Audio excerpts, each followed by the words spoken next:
Hello नमस्कार दोस्तों, मैं जयस राजपूत आप लोगों को अभ्यास फॉर नौकरी में स्वागत करता हूं। हमेशा की तरह मैं आप लोगों के सामने फिर हाजिर हूं आज का पॉलिटी का वीडियो लेके। कल कुछ कारणवश कल वीडियो मैं नहीं दे पाया था।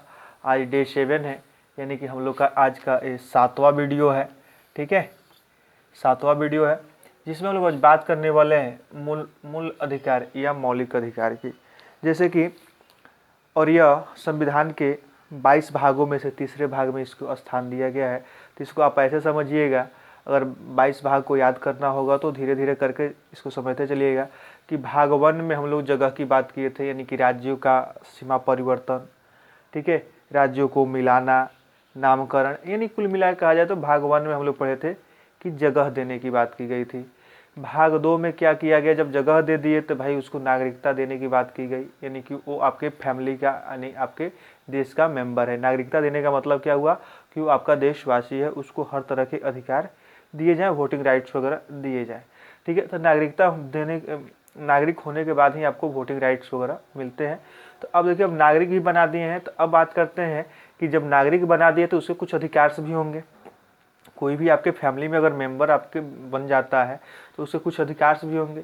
तो उन्हीं अधिकारों की आज हम लोग बात करने वाले हैं। ठीक है, और यह वीडियो सिर्फ तैयारी करने वाले ही नहीं, पूरे जो भी लोग जानना चाहते हैं वो जान जाएं कि आपके कौन कौन से मौलिक अधिकार है और इसका कैसे पालन होता है।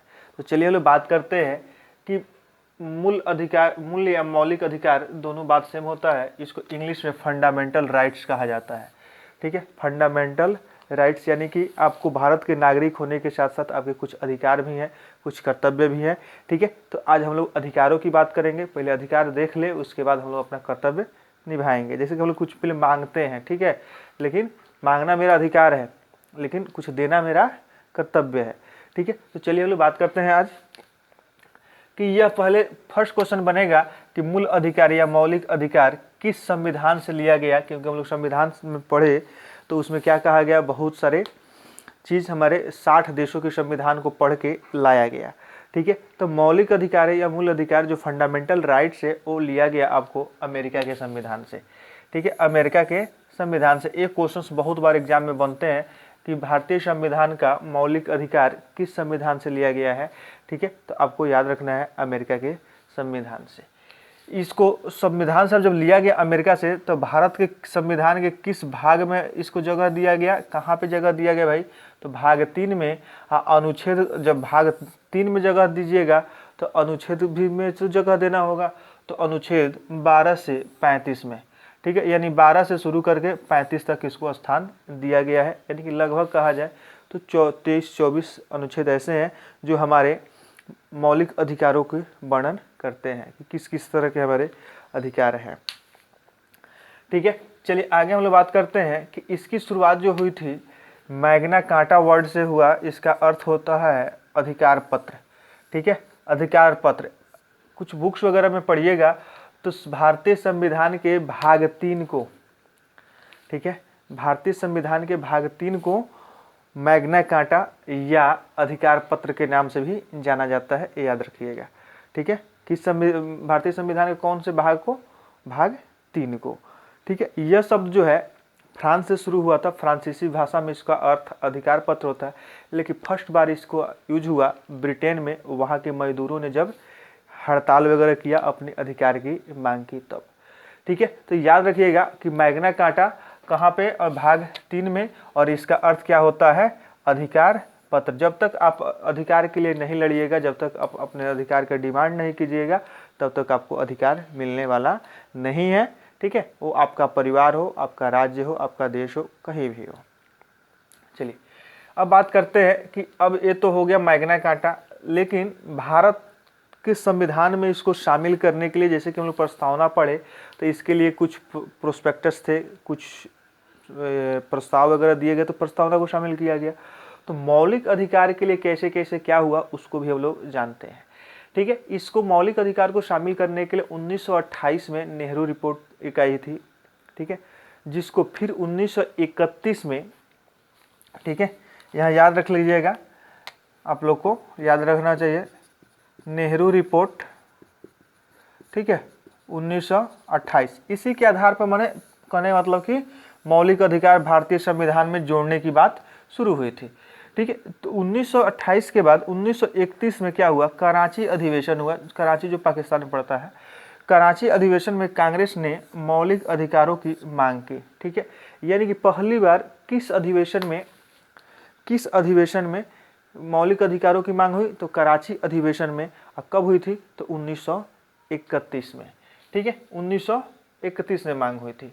ठीक है, आगे हम लोग बात करते हैं कि ये कौन कौन से ऐसे आपको मौलिक जब मांग हुई तो कौन कौन से आपको ऐसे मौलिक अधिकार दिए गए, कौन कौन से आपके फंडामेंटल राइट दिए गए, ये आपको पहले पता होना चाहिए। उसके बाद हम लोग आगे पढ़ेंगे कि किस अनुच्छेद में इसको क्या कहा गया। ठीक है, चलिए आगे हम बात करते हैं कि पहला इसमें मौलिक अधिकार जो है समता या समानता का अधिकार, यानी कि किसी में भी भेदभाव वगैरह नहीं होनी चाहिए। सभी लोग जो भी हैं क्या है, इक्वल है। वो किसी भी जाति धर्म वंश का हो उससे मतलब नहीं है। कहने का मतलब कि सब लोग भारतवासी सब लोग समान है। ठीक है, कहीं भी भेदभाव नहीं होना चाहिए। तो समता या समानता का अर्थ यही है कि कोर्ट हो या पुलिस हो या किसी भी तरह का माने भेदभाव, कहने का मतलब कि सबको समान अधिकार प्राप्त होना चाहिए, इसका मतलब यही है। आगे हम बात करते हैं, दूसरा कहा गया समता या समानता का अधिकार जो है 14 से 18 के बीच में दिया गया। ठीक है, अनुच्छेद 14 से 18 के बीच में, और 14, 15, 16, 17, 18 यानी कि 5 अनुच्छेद में दिए गए। तो उन पांचों में अलग अलग तरह के आपको समता और स्वतंत्रता, समता और समानता की बात कही गई। ठीक है, तो हम लोग एक वर्ड में इसको समझ लेते हैं। समता यानी कि सब बराबर वाले अधिकार किस में दिए गए, 14 से 18 वाले में। ठीक है, 14 से 18 अनुच्छेद में। ठीक है, यानी कि 14 साल के बाद, जैसे समझ लीजिए, ऐसे भी समझ सकते हैं कि 14 साल के बाद जब बच्चा थोड़ा सा होशियार हो जाता है तो उसको क्या समान लेवल में देखा जाता है। ठीक है, 14 से 18 साल तक, जब तक क्या होता है, जब तक वो वयस्क नहीं होता है। अब वयस्क जब हो जाता है तो अब जब वयस्क हो जाएगा, चलिए पहले इधर समझ लेते हैं। स्वतंत्रता का अधिकार दिया गया है अनुच्छेद 19 से 22 में। ठीक है, यानी कि 19 से 22 साल तक क्या होता है, बच्चा स्वतंत्रता की मांग करने लगता है कि अब हमको स्वतंत्र रूप से थोड़ा सा फ्री छोड़ा जाए। बहुत क्या हुआ, दबा के रखा गया था। तो याद रख लीजिएगा कि स्वतंत्रता का अधिकार कब से कब तक, तो 19 से 22 तक। ठीक है, अनुच्छेद 19 से 22 तक। इसके बाद हम करते हैं, अब 22 के बाद जब हम आगे चलते हैं तो शोषण के विरुद्ध अधिकार। ठीक है, शोषण के विरुद्ध अधिकार किस में है भाई, वो तो 23 और 24 में है। ठीक है, अब देखिए, अब जब 22 तक बच्चा जब होशियार हो गया, समझने के लिए समझ सकते हैं कि 22 के बाद जब बच्चा और होशियार हो गया, 23-24 साल में जब गया, तो उसका जब शोषण होगा तो वो अपने शोषण के खिलाफ क्या करेगा, आवाज उठाएगा। ठीक है, तो अब यहाँ याद रखिएगा कि शोषण के विरुद्ध अधिकार उसको कब दिया गया, 23 से 24 साल में। ठीक है, मैं इस 14 से 18, 19 से 22 और 23 से 24 इस अनुच्छेद को मैं साल करके समझा रहा हूँ, जिससे कि आप लोग क्या हो जाए, समझने में आसानी हो। जब 24 हो गया, अब आगे चलते हैं, धार्मिक स्वतंत्रता का अधिकार, यानी कि आप अपने स्वतंत्र रूप से अपने धर्म की प्रचार प्रसार, अपना पूजा पाठ, जो भी आप भगवान देवता, जो भी गॉड, अल्लाह, ईश्वर किसी को भी मानते हैं, तो उसकी आप पूजा पाठ वगैरह कर सके। ठीक है, इसकी स्वतंत्रता किस में दी गई, धार्मिक स्वतंत्रता बाबू, तो 25 से 28 यानी कि 25 साल के बाद आप क्या कर सकते हैं, किसी भी धर्म को अपना सकते हैं, किसी भी धर्म में आप शामिल हो सकते हैं। अब बहुत बच्चों का कमेंट आता है या क्वेश्चन आता है कि सर तो इस राज्य ने कानून बना दिया, चाहे भारत ने कानून बना दिया कि आपको 6 महीने पहले या 1 महीना पहले क्या करना होगा, कोर्ट से अनुमति लेनी होगी। तो वो किस लिए बनाया गया था बाबू, तो याद रखिएगा कि कोई जबरन आपका धर्म परिवर्तन न कराए। ठीक है, वो हिंदू वाले मुस्लिम न बनाए, हिंदू वाले को मुस्लिम न बनाया जाए, या मुस्लिम वाले को हिंदू न बनाया जाए, या सिख वाले को हिंदू न बनाया जाए, या हिंदू वाले को सिख न बनाया जाए। ठीक है, इस तरह के कोई क्या है, टॉर्चर ना हो और ज़बरदस्ती कोई धर्म कबूल न करवाया जाए। इसके लिए सरकार ने कानून बनाया है कि आपको कोर्ट से अनुमति लेके धर्म परिवर्तन करना है, वो अलग की बात है। ठीक है, तो यहाँ धार्मिक और स्वतंत्रता का अधिकार किस में दिया गया, धार्मिक स्वतंत्रता का अधिकार 25 से 28 में, यानी कि वो किसी भी धर्म को अब मान सकता है। बच्चा क्या हो गया है, मैच्योर हो गया, 25 साल उम्र हो गई। तो अब बात करते हैं, जब धार्मिक की बात हो गई, तो भारत की कुछ संस्कृति सभ्यता है। ठीक है, भारत की कुछ संस्कृति सभ्यता है। तो संस्कृति और शिक्षा, यहाँ से यह समझिएगा, संस्कृति और शिक्षा का अधिकार किसमें दिया गया है बाबू, 29 से 31 में। संविधान उपचार का अधिकार दिया गया है 32 में। संस्कृति और शिक्षा का अधिकार किसमें दिया गया है 29 से 32 में, और संवैधानिक उपचार को अनुच्छेद 32 में। ठीक है, आगे हम लोग बात करेंगे जो अनुच्छेद 32 है उसको संविधान का आत्मा हार्ट, ठीक है, कि B.R. अम्बेडकर साहब ने कहा था कि इसमें बहुत सारे बात हैं कि कैसे अपराधी को छोड़ा जा सकता है, किस तरह से अपराधी को आगे ट्रीट किया जा सकता है। ठीक है, ये सभी बातें इसमें कही गई है। किस पे कितने कानून लागू होंगे, किस में कब कानून नहीं लागू होंगे, कितने दिनों तक पुलिस अपने तहत रख सकती है, कब तक उसको कोर्ट में पेश किया जाता है, ये सभी बातें अनुच्छेद 22 में हम लोग पढ़ेंगे। अब बात करते हैं कि हम लोग तो बात कर रहे थे यहाँ से देखिएगा कि 12 से 35, लेकिन यहाँ हमने शुरू किया 14 से 18, 19 से 22, 23 से 24, 25 से 28, इस तरह से हमने बात किया। ठीक है, अब बात करते हैं कि फिर 12 और 13 का क्या हुआ। मौलिक अधिकार में भाग 3 में कहा गया कि 12 से 35 के बीच में क्या किया गया है, आपके मौलिक अधिकारों का उल्लेख किया गया है। ठीक है, लेकिन जब इसकी मौलिक अधिकारों की जब हम बात करते हैं, ठीक है, तो 14 से ही शुरू होता है। ठीक है, तो इन दो का बात यहाँ पे है। एक और चीज़ आप लोग को समझा दूं कि पहले 7 हुआ करते थे। संपत्ति का अधिकार जो था वो मौलिक अधिकार में ही था, लेकिन उसको 44वें संशोधन, ठीक है, 44वें संविधान संशोधन में आप याद रख लीजिएगा, 1978 में इसको क्या किया गया, अलग कर दिया गया। ठीक है, और संविधान के अनुच्छेद 300 में उसको डाल दिया गया। उसको क्या करने का मतलब कानूनी अधिकार दे दिया गया, मौलिक अधिकार नहीं रहा। ठीक है, अब बात करते हैं कि 12 में क्या कहा गया और 13 में क्या कहा गया। तो इस बात को समझिएगा, 12 में कहा गया कि राज्य की परिभाषा दिया गया। सिंपल याद रखिएगा कि अनुच्छेद 12 में कहा गया राज्य की परिभाषा दिया गया। ठीक है, वो राज्य मतलब सिर्फ सेंट्रल बिहार, यूपी, कर्नाटक, केरल, ये सब मत समझिएगा। ठीक है, वो सेंट्रल गवर्नमेंट हो या स्टेट गवर्नमेंट हो या लोकल अथॉरिटीज हो, मतलब पंचायती राज लेवल तक हो या नगर निगम, सबकी एक कुछ न कुछ अपने अथॉरिटी होता है, जिसके आधार पे आपके मौलिक अधिकारों का थोड़ा सा क्या कहते हैं अल्पीकरण कर सकता है, कम कर सकता है या ज़्यादा कर सकता है।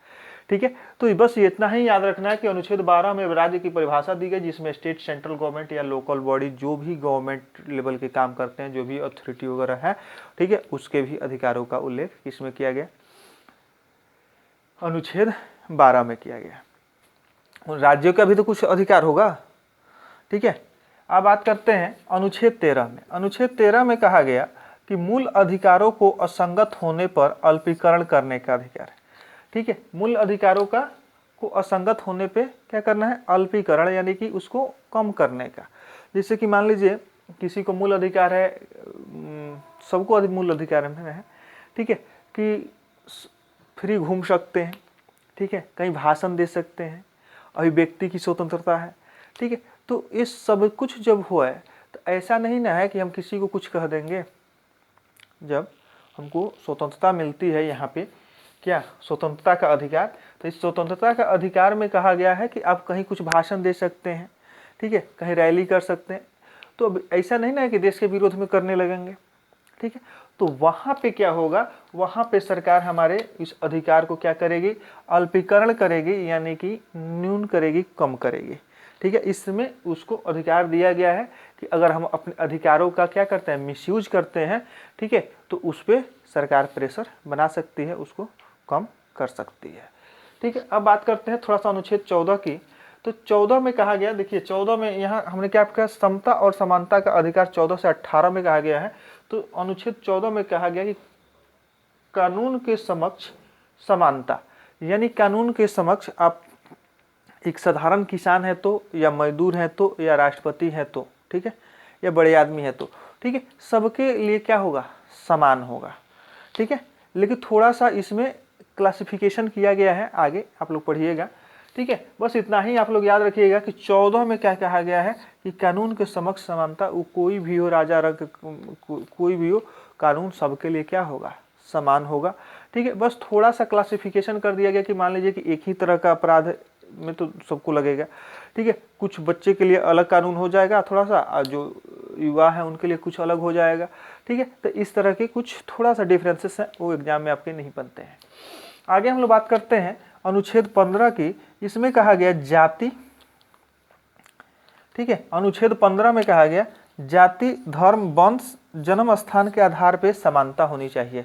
ठीक है, अनुच्छेद 15 में कहा गया कि जाति धर्म और वंश के आधार पर क्या होनी चाहिए, समानता होनी चाहिए। यहाँ पे कोई भेदभाव नहीं होनी चाहिए। ठीक है, ऐसा नहीं कि वो नीच जाति का है उच्च जाति का है, इस तरह का भी नहीं होना चाहिए। ठीक है, धर्म के आधार पे वो दूसरे धर्म का है हम दूसरे धर्म का है, इससे भी क्या होना चाहिए, इससे भी नहीं होना चाहिए। ठीक है, वंश के आधार पे यानी कि मान लीजिए कि किसी वंश का कोई राजा था पहले, ठीक है, उस समय वो गरीबों को टॉर्चर करता था, या कोई बड़ा जिम्मेदार आदमी था, जमींदार आदमी, वो उस समय गरीबों का टॉर्चर करता था। ऐसा थोड़ा है कि उसका पोता परपोता अभी है तो वो भी टॉर्चर ही करेगा, ऐसा कुछ नहीं है। ठीक है, तो वंश के आधार पे भी भेदभाव नहीं होनी चाहिए। ठीक है, जन्म स्थान के आधार पर, यह जो विदेश तो दूर की बात है, दूसरे राज्यों में होता है। ठीक है, पंजाब वगैरह में या दिल्ली वगैरह में या महाराष्ट्र चल जाइए, आंध्र प्रदेश तमिलनाडु उधर, ठीक है, कि ये बिहार का है तो ऐसा है तो वैसा है, तो ये भी जन्म स्थान के आधार पे भी क्या होना चाहिए, उसकी समानता का अधिकार किस में दिया गया है, क्या अनुच्छेद 15 में दिया गया है कि इस तरह के कोई भी भेदभाव नहीं करेगा जाति धर्म वंश जन्म स्थान के आधार पे। कहाँ कहा गया है बाबू, 15 में कहा गया है। चलिए हम लोग बात करते हैं अनुच्छेद 16, 17 और 18 की। ठीक है, इसमें क्या क्या कहा गया और इसके बाद हम लोग कल फिर नेक्स्ट वीडियो में देखेंगे। नहीं, अनुच्छेद 15 में हम लोग कर लिए, सोच लिए कि अनुच्छेद 15 में जाति धर्म वंश जन्म स्थान के आधार पर समानता होनी चाहिए, यानी कि इसके तहत भेदभाव नहीं होनी चाहिए। 16 में कहा गया कि अब आओ 16 में लोक नियोजन में समानता। ठीक है, यानी कहने का मतलब कि सरकारी नौकरी में समानता। ठीक है, सरकारी नौकरी में समानता देने की बात किसमें कही गई, अनुच्छेद 16 में। ठीक है, अब यहाँ बात आती है आरक्षण वगैरह की। ठीक है, तो जो भी वर्ग पिछड़ा हुआ है उसको समान करने की, थोड़ा सा इक्वालिटी में लाने के लिए वो सब किया गया है। ठीक है, तो इस कोई बड़ी बात नहीं है। ठीक है, और यह अभी आरक्षण खत्म होने वाला भी नहीं है। ठीक है, तो याद रखिएगा कि अनुच्छेद 16 में क्या कहा गया है, लोक नियोजन में समानता, यानी कि सरकारी नौकरी में सबको समान अधिकार दिया जाना चाहिए। सब कोई फॉर्म भर सकते हैं, सब लोग जाके परीक्षा दे सकते हैं। अब वहाँ डिफरेंसेस बहुत लोगों के मन में आता है कि उसको कम ही पे हो जाता है, तो थोड़ा सा वो पिछड़ा वर्ग है तो वो थोड़ा सा होना ही चाहिए, क्योंकि वो भी क्या हो, बराबर में आने की कोशिश करें। ठीक है, आगे हम लोग बात करते हैं अनुच्छेद 17 की। ठीक है, अस्पृश्यता का अंत। ठीक है, अस्पृश्यता मतलब होता है अनटचेबिलिटी। ठीक है, अनटचेबिलिटी यानी कि छुआछूत का अंत हो, ऐसा अनुच्छेद 17 में कहा गया है। ठीक है, पहले एक गांव वगैरह में राजा महाराजा के समय या बड़े जमींदारों के समय भी होता था कि वो छोट जाति है, नीची जाति का है या ऊंची जाति का है, उस समय थोड़ा सा छुआछूत की बात होती थी। लेकिन अब क्या है, सब कुछ क्या है, नॉर्मल, लगभग नॉर्मल हो गया है। अब बहुत रियर केस में कहीं मिल सकता है। ठीक है, तो अनुच्छेद 17 में क्या कहा गया, अस्पृश्यता का अंत हो, यानी कि क्या हो, छुआछूत का अंत हो। थोड़ा सा एक चीज यहाँ ध्यान रखिएगा, कहाँ आप छुआछूत कर सकते हैं। ठीक है, जो कि फैलने वाली बीमारी वगैरह हो, जैसे कोरोना वगैरह है। ठीक है, या कुछ ऐसे बीमारियां वगैरह है या जहाँ पे मैंडेटरी है, ठीक है, वहाँ पे इसको लाया जा सकता है, ऐसा नहीं है। ठीक है, तो इसके अस्पृश्यता का भी अंत हो गया 17 में। 18 में कहा गया, 18 में उपाधियों का अंत।